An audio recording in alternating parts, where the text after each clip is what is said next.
Welcome back to the Money and Wealth Show. I'm Sterling Fox on this first Saturday of December, taking a look back at the economic and political life in our province of British Columbia for this 2010 year. It's been quite a year. Bill Vander Zalm, former BC Premier, is our special guest this week. And we started the program, Bill, by talking about how little you expected to be as much of a player as you have been in this past year. Do you intend to maintain the same energy and involvement going forward? I'd sooner be applying all of this energy to something that perhaps I can do for myself or for the garden or such, like I've been doing this for the people for the last year and a half. But it's getting to be quite a drag, and we need to resolve this soon. However, I intend to see it through until it's finished. Now, the recall process doesn't need to happen if, in fact, the government will respond. We didn't start this process to try and get rid of a government, not at all. Mm-hmm. So we'd like to perhaps avoid the the whole recall program if we can, but it looks as though we'll need to go that route. Now, we started with Oak Bay, right? Yeah, and the proponent and the lead organizer went to Elections BC we needed a statement, no more than 200 words, to say, why are you recalling this person? Mm-hmm.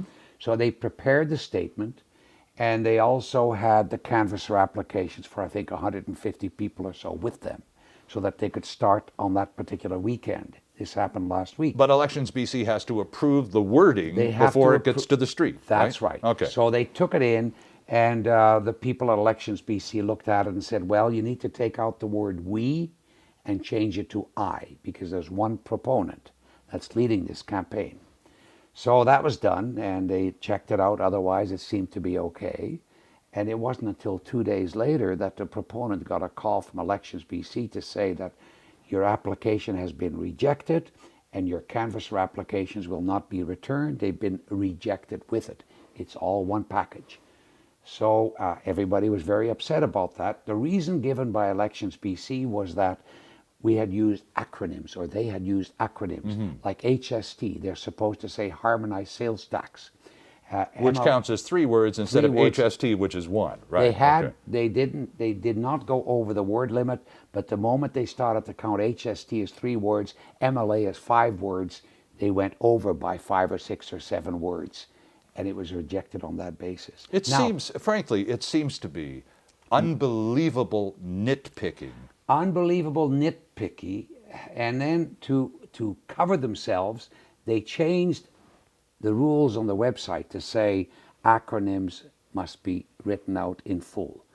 But they moved the goalposts after the game was over, Bill. After the fact. Okay. So not very good. Didn't look good for Elections BC, didn't look good for the government, and it certainly got our canvassers all the more excited, and they want to get going even more so than they did before. Now, Oak Bay Gordon Head is riding number 1.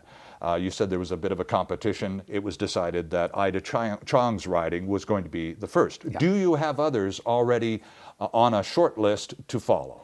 Then in January, on January 3rd, 4th, or 5th, just about there, we'll have Kamloops North and Comox Valley. So those will be the next 2 to go. Then on February the 3rd, we go with Caribou Chilcotin and Saanich North. So we're basically okay until March. And if by March the government still hasn't responded, if they're still stubbornly sticking by, then it's open sesame. We'll go with whomever wants to start a recall wherever, and we'll assist them whichever way we can. Now, we've got a provincial leadership race underway on the government side of the House, and who knows, there may yet be one on the opposition side of the House in the not-too-distant future. But what would happen if Gordon Campbell's successor, whoever that person may be, wins the leadership race and says, you know, this HST was just the worst possible thing our party has done since we were formed. Let's get rid of it. What would that do to the campaign, aside from cause for a great party for all of you anti-HST types? And it would end the HST or Fight HST campaign, because that'll be the end of February. Now, some recalls may have already been done successfully, and some may be starting or having started, but we would end right there, I'm sure. Economically, if the government went for the HST because of perhaps the $1.6 billion the feds offered them up front as, shall we say, an incentive to move in that direction. But if in fact it turns out to be a saving, a net saving for the government of BC, and it's taken away, then we're going to end up sort of back where we were, paying more money to collect the taxes that were flowing anyway with the HST. Yeah, it'll cost more to collect because obviously they'll need to put some bureaucratic office in place to make sure the collections are done. I think there's a way of simplifying that, but that'll be up to government then. But there will be an extra cost for that. But maybe sovereignty is worth that, because without that, the decisions will be made by the Quebec and Ontario politicians about a tax in BC. They'll determine what changes, what's exempted, what's not exempted, how much it might go up by or not go up by, or if it can come down or not come down. That'll all be decided in Ottawa. And I think a lot of people in this province object to that. Furthermore, and this is never talked about a whole lot, this is all part of the beginning of globalization. Because once they get it throughout Canada, now already Obama is talking about an HST or a VAT. Yeah, exactly. They have it in Europe, and in Europe it's now hidden in the price of goods, and it's as high as 25%. And the argument will be, we need a level playing field throughout the world, so we need a world VAT or HST, and it'll be administered in Belgium or someplace like that.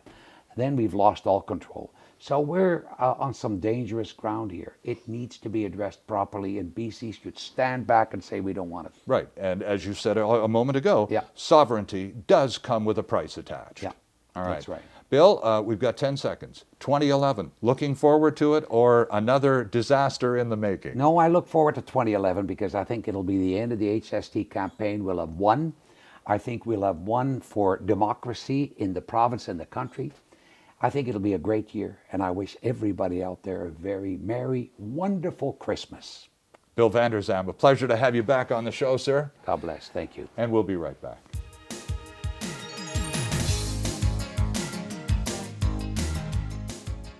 Hi, I'm Larry Ray, Chairman and CEO of Molycorp Gold Corp.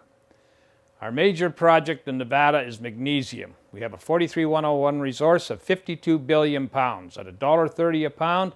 Do the math. Go to our website at molycorp.com or phone me direct at 604-531-9639.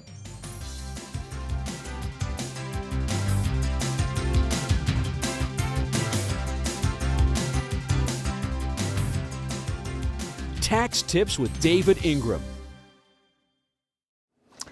You've got a brother in the States or a sister in the States, and they're Canadian. They want to come up here and buy a house, maybe a rental house with you, or they want to buy something that they're going to rent out themselves. If they do that, they have to fill in a form called an NR6. Somebody has to be their Canadian tax agent, which might be you, it might be the rental agent, and they have to fill in an NR4 at the end of every year. And then your brother or your sister, whoever it is, has to fill in the Section 216 bracket 4 tax return by April 30th next year. You make sure you do it, because then, even if they lose money, they don't have to pay a 25% of the gross rent penalty. You think 25% is a lot? The United States charges 30% in the same circumstances. That's a tax tip from David Ingram.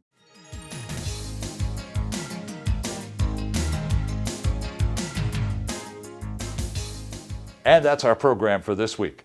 Our thanks to David Ingram and to our special guest, Bill Vander Zalm. And thank you for joining us. If you have some thoughts about today's show you'd like us to know about, send us an email to comments@themoneyandwealthshow.com. I'm Sterling Fox. See you next time.